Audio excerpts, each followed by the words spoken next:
In the early spring of 2022, as my manuscript was once again rejected, reaching the nadir of my spirits, I decided to take a stroll in the outskirts of the city. In the small town of Nanwo, there stood a temple called Dragon Chant Temple, where I sought solace for my troubled mind. There, I encountered an elder with a shaved head, engaged in meditation within the temple. Kneeling before the statue of Buddha, hands clasped in prayer, I closed my eyes in an attempt to find inner peace. Yet, I couldn't ignore the faint sound beside me. Gently opening my eyes, I saw the elder kneeling beside me as well.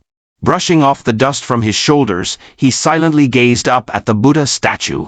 Voicing my restlessness to the elder, I said, "Master, I cannot find tranquility within." The elder responded calmly, "Your mind is cluttered with distractions, preventing inner peace." Observing the worn-out cushion I sat upon, I inquired, "Master, how can one achieve inner peace?" With serene eyes and a kind smile, the elder turned to me, his face adorned with deep wrinkles.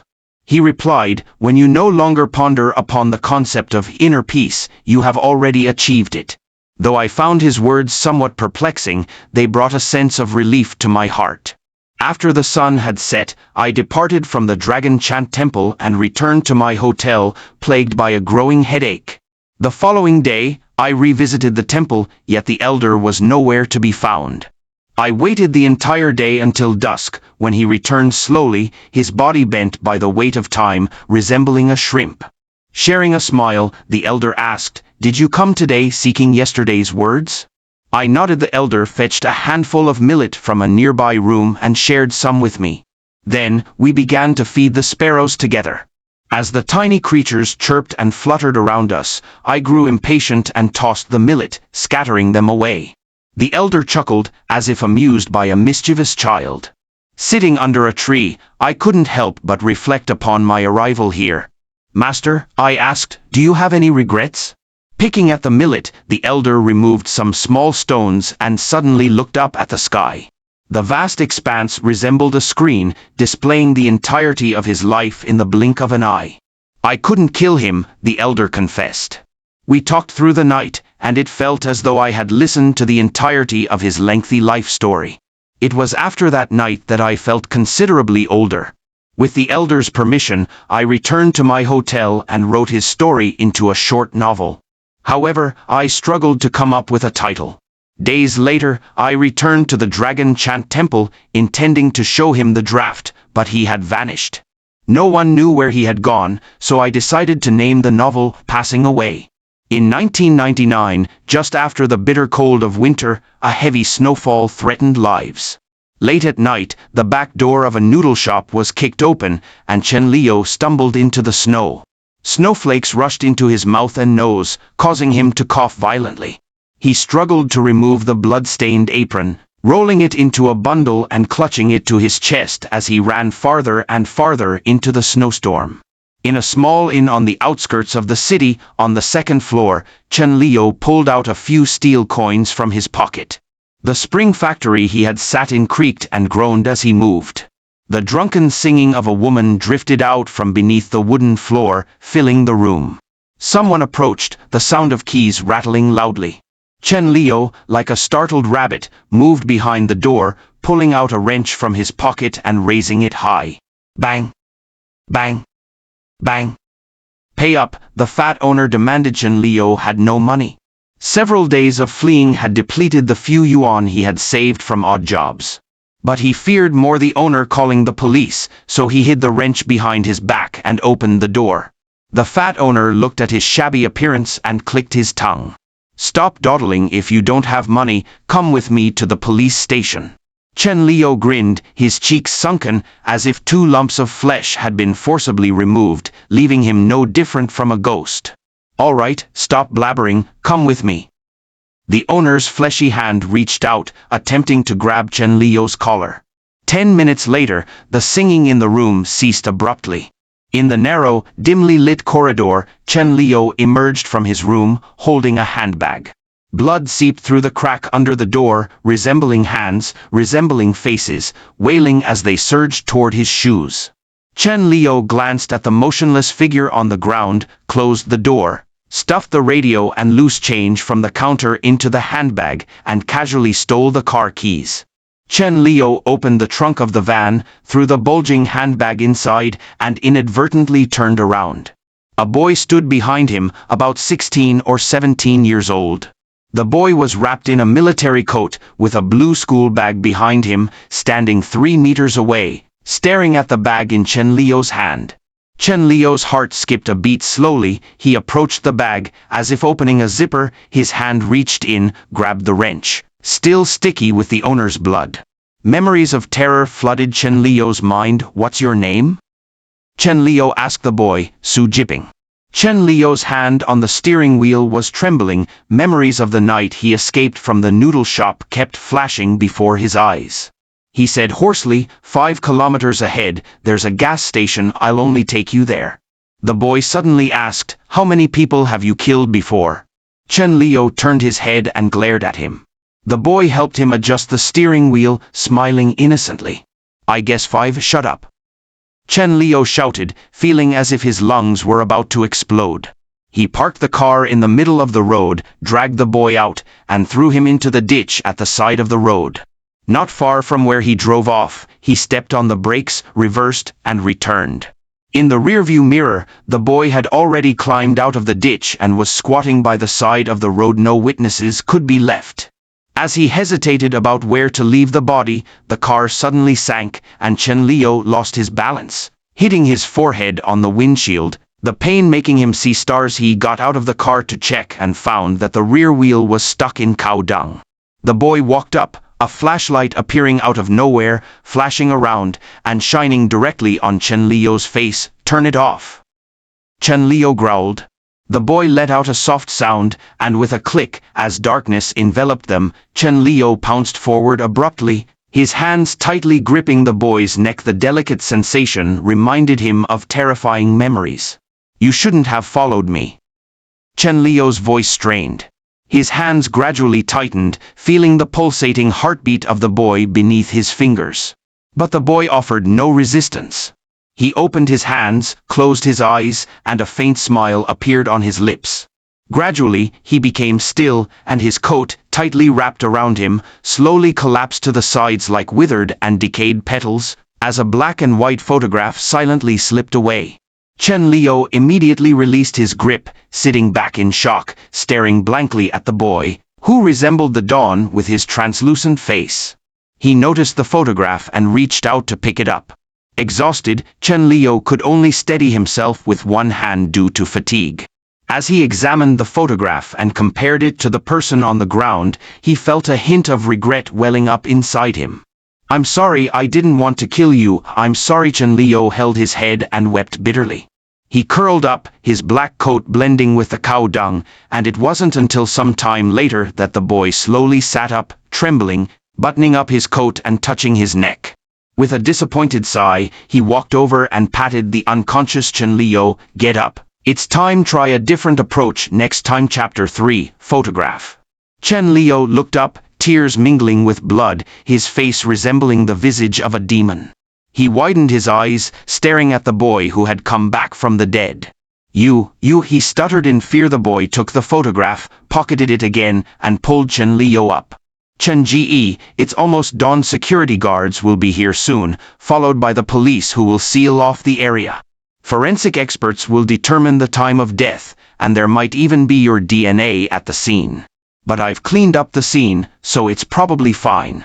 However, we can't overlook the surveillance cameras on the road." The boy squatted in front of Chen Liu, rubbing his chin. "There's a river ahead, we need to get rid of the car." Chen Liu was shocked. The boy in front of him was no ordinary person, he was a demon. His calm and collected mind was terrifying. Not only was he not afraid of death, but he was also helping to clean up the scene meticulously and was now strategizing. He completely regarded himself as an accomplice.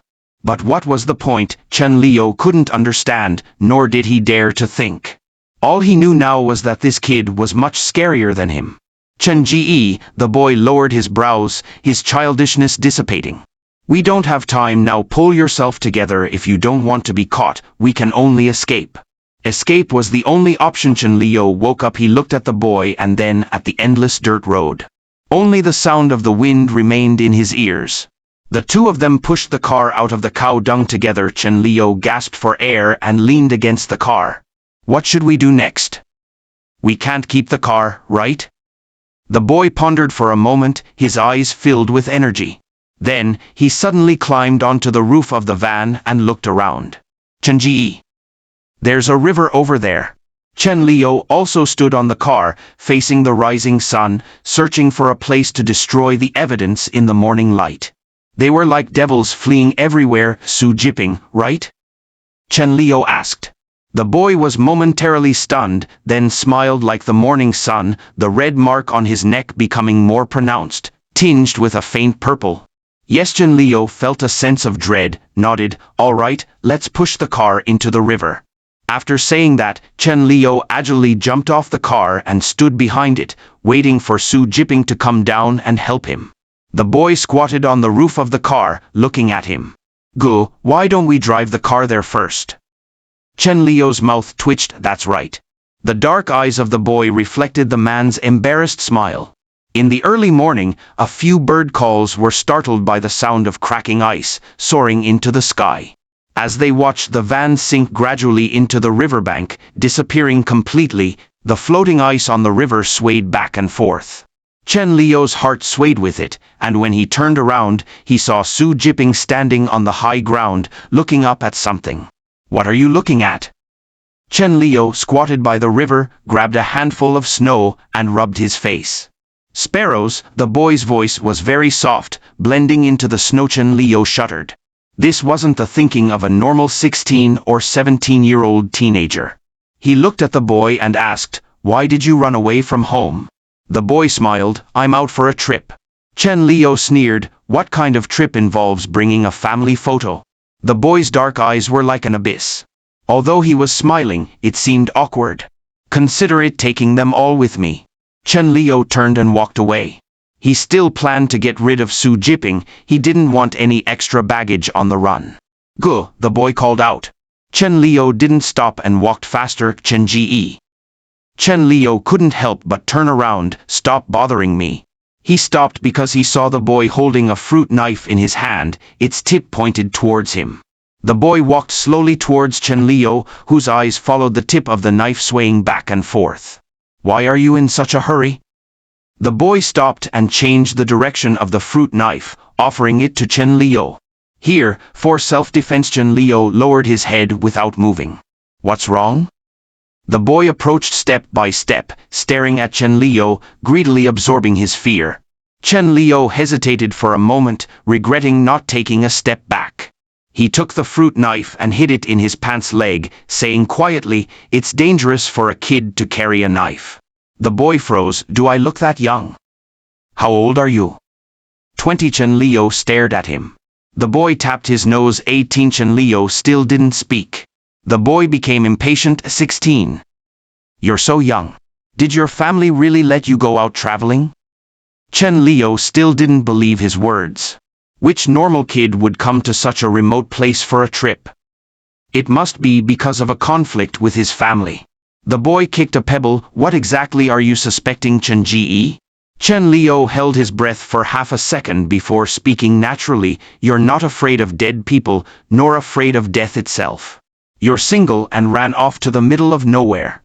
Tell the police that, and see if they believe you. The boy's eyes darkened, and he turned and walked away.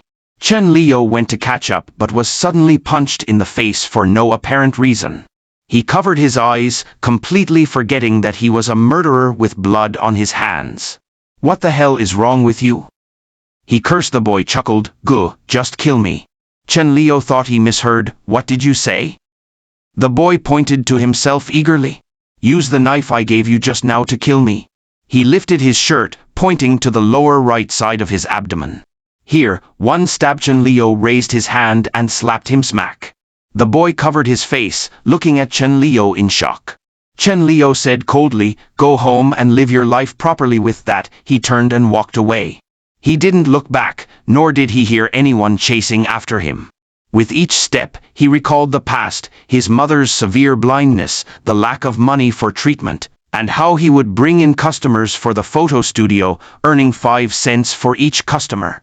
The owner was a good person and promised to take a photo of him and his mother when he wasn't busy. But before the photo was taken, a fire broke out, and the owner and the film turned to ashes. Chen Leo didn't know how far he had walked until he reached the village entrance. He looked up and saw Bai village. He was frozen stiff, his collar stiff enough to see dead people. A kind family invited him in to warm up by the fire. Around the stove, listening to the dialect, Chen Leo didn't understand but nodded along. He sweated profusely but didn't dare to take off his clothes, keeping his face buried in his collar. Because he didn't know the progress of the police, he might already be at the top of the wanted list. The wife, who had trouble walking, brought a bowl of ginger soup, pouring half of it for him. Chen Leo drank it all with a heartache, then saw a thin young man coming out of the inner room, with clear eyes despite his emaciated appearance. "Mom, there's a guest, why didn't you say anything?" The young man smiled, steadying himself against the wall. The wife said, "Go back to your room and lie down." "What are you doing here?" "Brother, where are you from?" The young man was curious.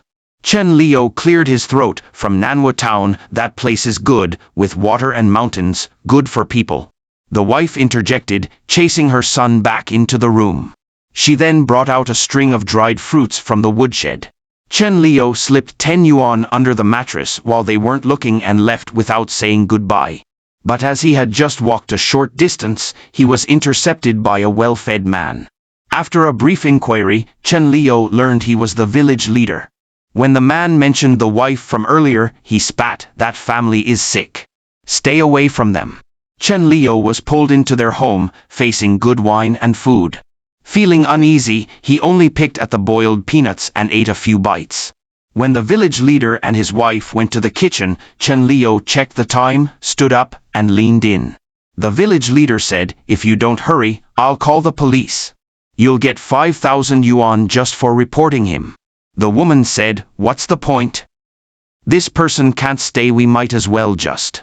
Chen Leo looked at the food on the table and silently returned to his seat, bending down to retrieve the fruit knife and hiding it in his clothes. When the village leader and the woman came out, they smiled stiffly, their chubby faces trembling. "Brother, come stay here tonight on your journey." Chen Leo smiled, "I still need to hit the road." The village leader and the woman exchanged glances for a few seconds. "Even if you're in a hurry, you still need to rest. You're a guest once you're here, no need to be polite." Chen Leo made an excuse to go to the bathroom and set a fire in the grass shed. After a while, the village leader and the woman rushed out, shouting about catching a criminal. The strong men of the village armed themselves with machetes and torches, running around the village like hunting dogs, paying no attention to the fire. Chen Leo was quickly discovered and chased by dozens of people into a dead end.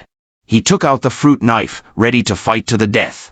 Suddenly, the streetlights on the east side of the village lit up, illuminating the crowd. Under the streetlight, the boy stood on the donkey cart, holding up a blue school bag and opening it. He then threw it into the sky. Instantly, banknotes floated down, dazzling red, stirring up greed in everyone's hearts.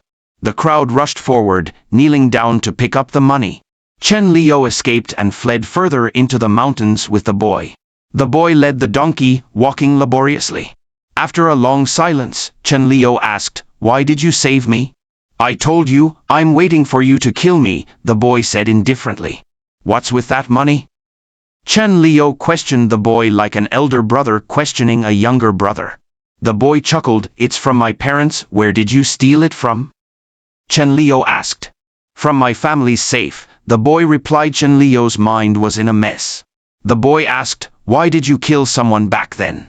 Chen Leo sighed and recounted, "The boss's wife took advantage of the boss not being at home and said she wanted to do that with me." "Do what?" the boy asked. "You know what?" Chen Leo shouted, startling the donkey. The boy nodded, "And then she stripped me naked, and then the boss came back drunk and caught us. He grabbed a kitchen knife to chop me, so I pushed him, and his head hit a nail," Chen Leo recalled.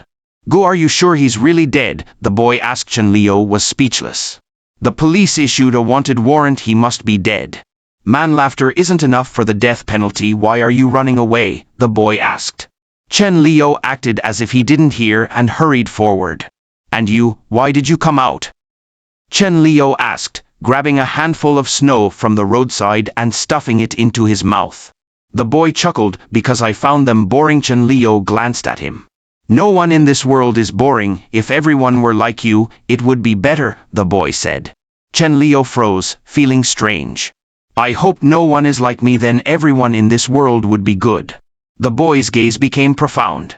If everyone in the world were like you, it would be good. Chen Leo squatted down, turning to look at him. Gu, you're a good person, the boy said. Chen Leo helplessly replied, forget it, you can say whatever you want. Why did you just set fire instead of killing those two people? The boy asked. The cold wind blew through the mountain, making people's eyelids ache. Chen Leo patted the donkey's head and whispered, I don't know how else to escape. The boy's eyes changed, becoming terrifying, as if he wanted to possess the man. But the expression vanished in an instant. He casually pulled out a photo and handed it to Chen Leo, introducing, my mom, dad, sister, and brother. This is Chen Ji, my good friend, come on, say hi.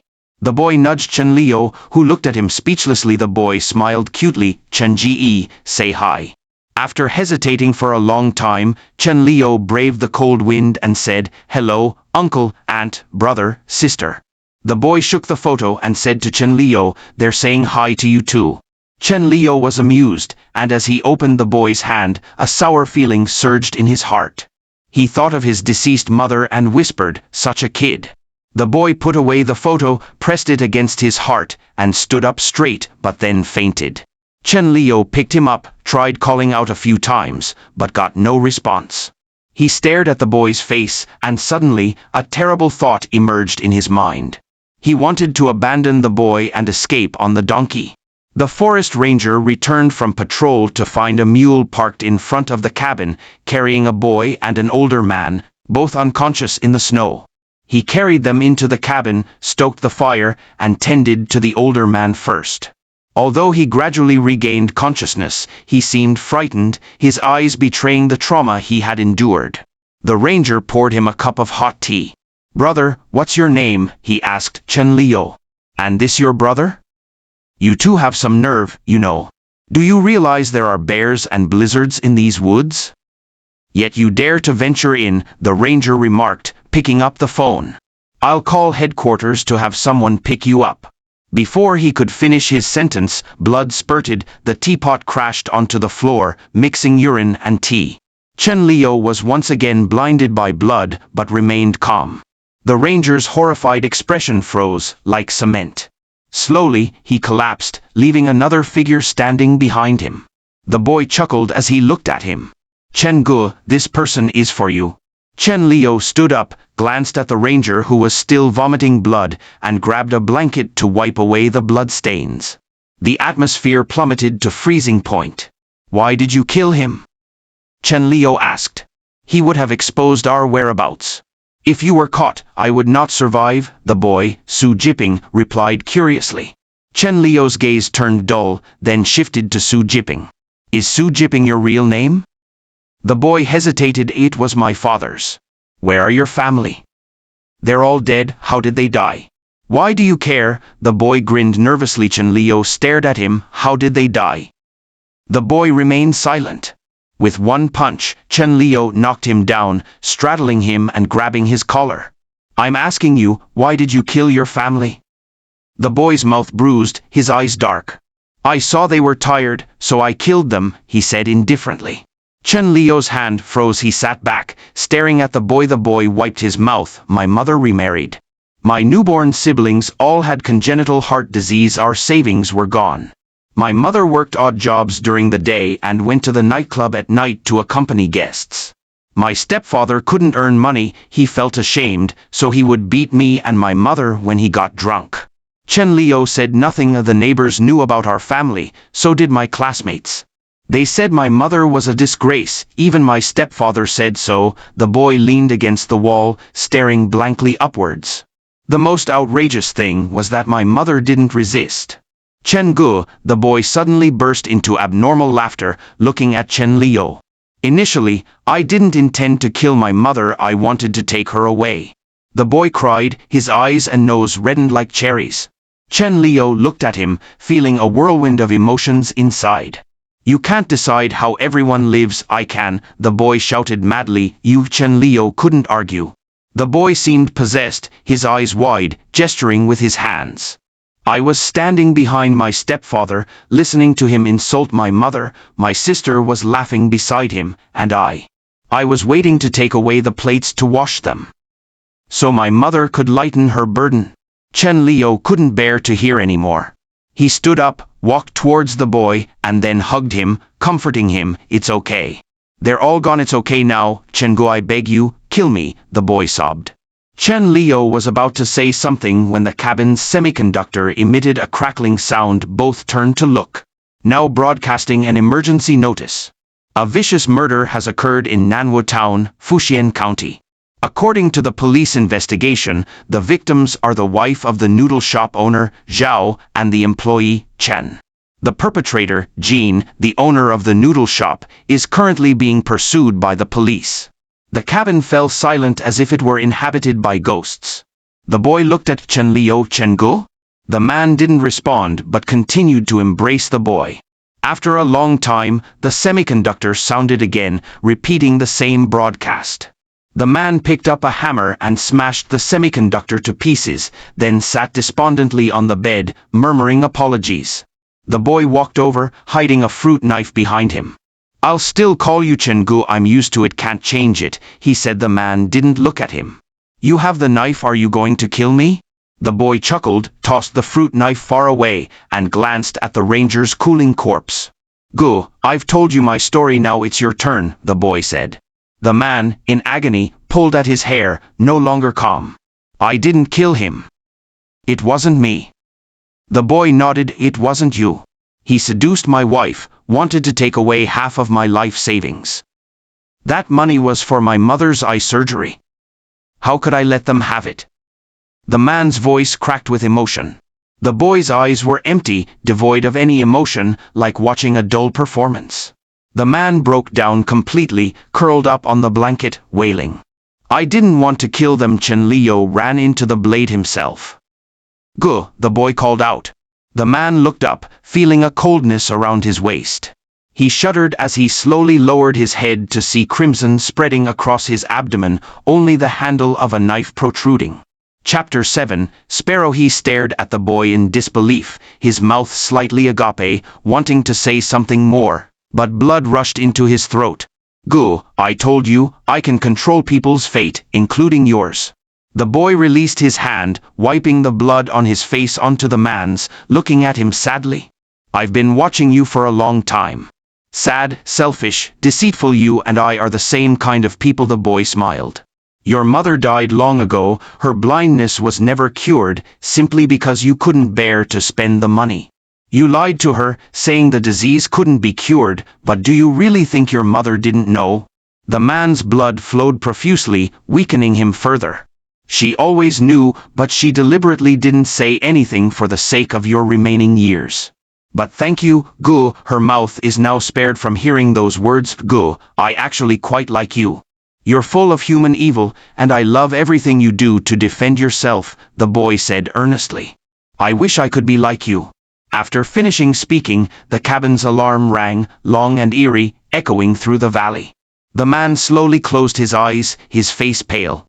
The boy approached, carefully imprinting the man's face in his mind, then gently wiping away the bloodstains. Gu, in the next life, catch sparrows for me, okay? I posted the novel online, and soon people asked about the boy's whereabouts. Days later, comments flooded in, and some editors contacted me, hoping to collaborate and write a sequel, but I hesitated. This was clearly the outcome I most desired, but what puzzled me, like many readers, was the same question: what happened to the boy in the end? So, after half a year, I decided to uncover the truth from 20 years ago. I wanted to know who the boy was and what had happened to him. Despite not having the elders' help, I still found valuable clues. Through descriptions from old neighbors, I pieced them together, and finally, I unearthed a shocking truth that stunned everyone. The boy's name was Musai. After that absurd escape, he died in a mental hospital at the age of 20, sent there by his stepfather. In other words, he didn't kill his entire family. Instead, from the mouths of others, I learned that Musai was an extremely obedient and kind child who couldn't bear to harm even an ant. Musai deceived the man, and the man twisted the story, deceiving me and my millions of readers. I had always thought it would be the boy who survived in the end. But, as it turned out, reality was quite the opposite. So, I reached out through my connections to dig into the case from years ago. I found a photo of the suspect, Mr. Jean, who bore a striking resemblance to the elder.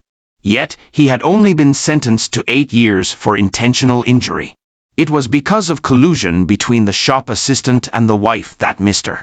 Jean pretended to be drunk and pushed the assistant onto the nails. However, it was the money-hungry boss lady who actually killed the shop assistant.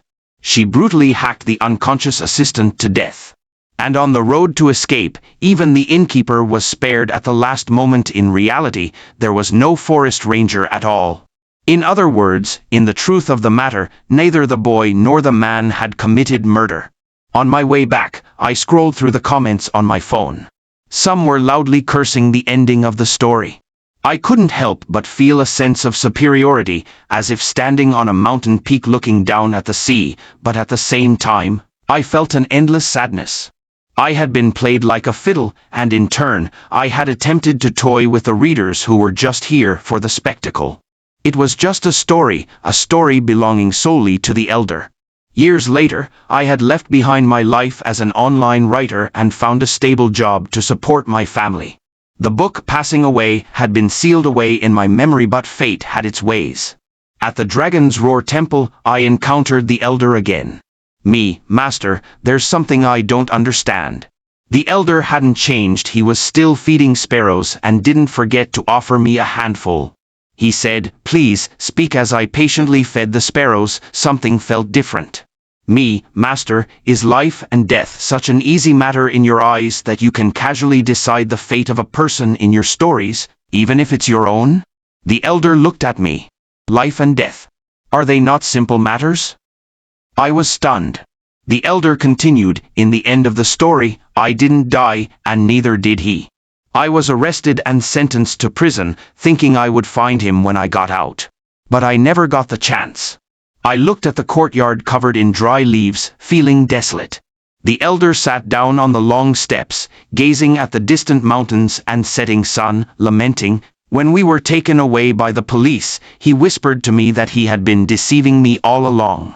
He never killed anyone. Instead, he had been abused by his stepfather. He also said I was his bad intention, and he was my good result. I leaned against the stone railing, listening quietly. The elder continued, "The village was fake, the wooden house was fake. We were just on a dirt road with no end in sight, supporting each other for 3 days. He wanted to die, and I wanted to live, so the road stretched farther and farther." I smiled bitterly. "Master, you deceived me so bitterly. I thought every word you said was genuine." The elder showed a charming smile, and the setting sun bathed him in a golden light. The elder said, "He left in a hurry, but I'm here to guide him." I heard the elder's choked voice, and my heart shattered along with it. I said softly, "Master, did you ever know his name in the end?" The elder's eyes were filled with melancholy. "I left behind a tear. His name was Musai, with 4 C, and wild of the wilderness. He was a good boy." Musai would forever live in the story belonging to the elder. There, he was a bad boy, and I hoped he was a bad boy. I hoped he was selfish, hypocritical, and cold-blooded, so that he could have a better life. What puzzled me was that, though the master saw through life and death, he remained deeply troubled by the death of the boy. Was it compassion for humanity, or just for him? As the sun set, I bid farewell to the elder, watching his figure against the backdrop of the withered branches and the dim lamp. In that moment, I understood what coherence meant, the integration of good and evil, and that life and death were just ordinary matters. In this world, looking far and wide, there were many things that had to be done. People were like this, and immortals were like this too.